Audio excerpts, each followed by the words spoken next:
নিয়মিত শারীরিক ব্যায়াম শুধু শরীর ভালো রাখার জন্য নয়, মানসিকভাবে ভালো থাকার জন্যও অত্যন্ত গুরুত্বপূর্ণ।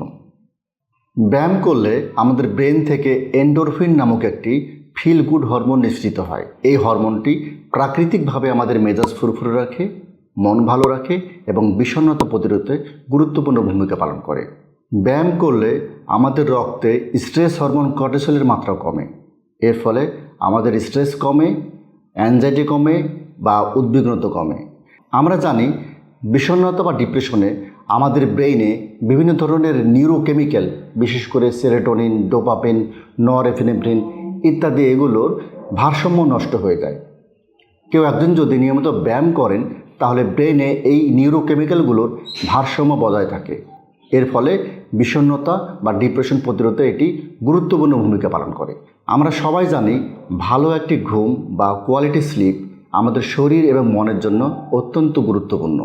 নিয়মিত ব্যায়াম করলে আমাদের ঘুম দ্রুত আসে এবং সেটি কোয়ালিটি স্লিপ হয়। নিয়মিত ব্যায়াম করলে আমাদের ব্রেনে রক্ত সঞ্চালন বাড়ে। এর ফলে ব্রেনের যে নিউরনগুলো আছে সেগুলোর কার্যকারিতা বাড়ে। ফলে আমাদের মেমোরি এবং কনসেন্ট্রেশন উন্নত হয়। একজন মানুষ যখন নিয়মিতভাবে জিমে বা আউটডোরে কোথাও ব্যায়াম করেন তখন সেখানে অনেক মানুষের সাথে কথা হয়, দেখা হয়।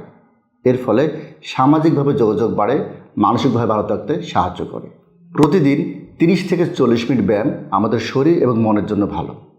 অনেক গবেষণায় দেখা যায় কেউ যদি 10 থেকে 15 মিনিটও ব্যায়াম করেন সেটিও আমাদের শরীরে বা মনে অনেক বেশি পজিটিভ প্রভাব ফেলে। সবথেকে ভালো ব্যায়াম হচ্ছে দৌড়ানো বা জোরে হাঁটা, সাঁতার কাটা, সাইক্লিং করা ইত্যাদি। এছাড়াও যে কোনো ব্যায়াম আমাদের শরীরের জন্য ভালো। ব্যায়াম করার জন্য সবসময় জিমে যেতে হবে ব্যাপারটা এমনও নয়। অনেক সময় দেখা যায় একজন মানুষ খুব ভালো একটা মোটিভেশন নিয়ে ব্যায়াম করা শুরু করলেন, নিয়মিত জিমে গেলেন, তারপরে 7 দিন পরে আর কোনো খবর নেই। এই বিষয়টি ভালো নয়। এক্ষেত্রে আমি বলবো জিমে যেতে পারলে ভালো। যদি আপনার সময় বা মোটিভেশন সেরকম না থাকে তাহলে আপনি আপনার রুমেই প্রতিদিন ঘুম থেকে উঠে 10 থেকে 15 মিনিট ব্যায়াম করুন। সেটি হতে পারে পুশ আপ বা অন্য কিছু। তবুও সেটি আপনার শরীর এবং মন ভালো রাখার জন্য গুরুত্বপূর্ণ ভূমিকা পালন করবে।